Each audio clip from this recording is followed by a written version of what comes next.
होते. शिवाजी महाराजांची कीर्ती बेफाम होती. महाराजांची कीर्ती बेफाम, भल्या भल्यांना फुटला घाम.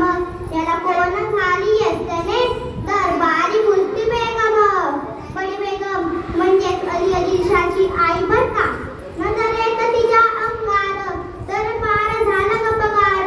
कोणी घेईना पुढाकार, साऱ्यांनीच मानली हार. इतक्यात अचानक एक सरदार उठला, बोलला, हम लाएंगे शिवाजी को.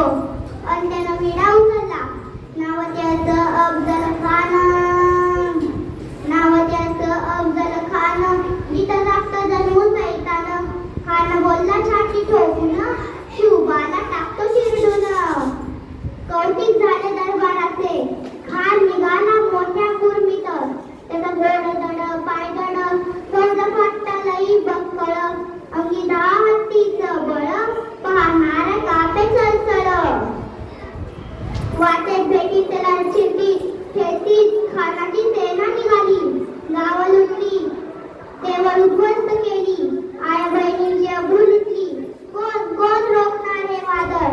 आता शिवबाचं काही खरं नाही. तिकडे निजाम, तिकडे मुघल, पलीकडे इंग्रज.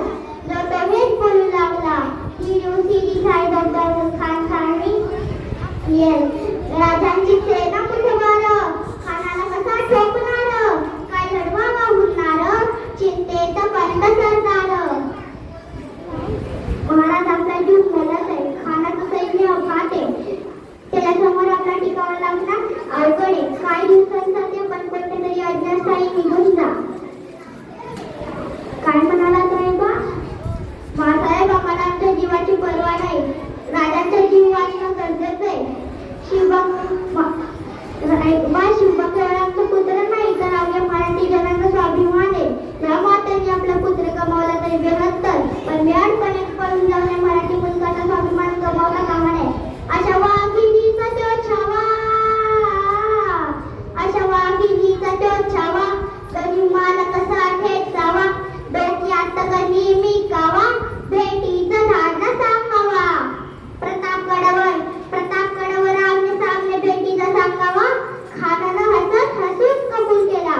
दिवस ठरल्याप्रमाणे प्रतापगडच्या पायथ्याशी खान.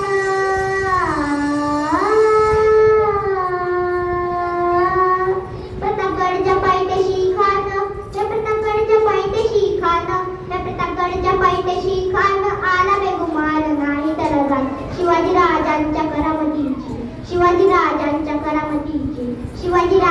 करामतीची त्यास नाही जाणीव शक्तीची. करील काही कल्पनयुक्तीची रजी करील काही कल्पनयुक्तीची रजी.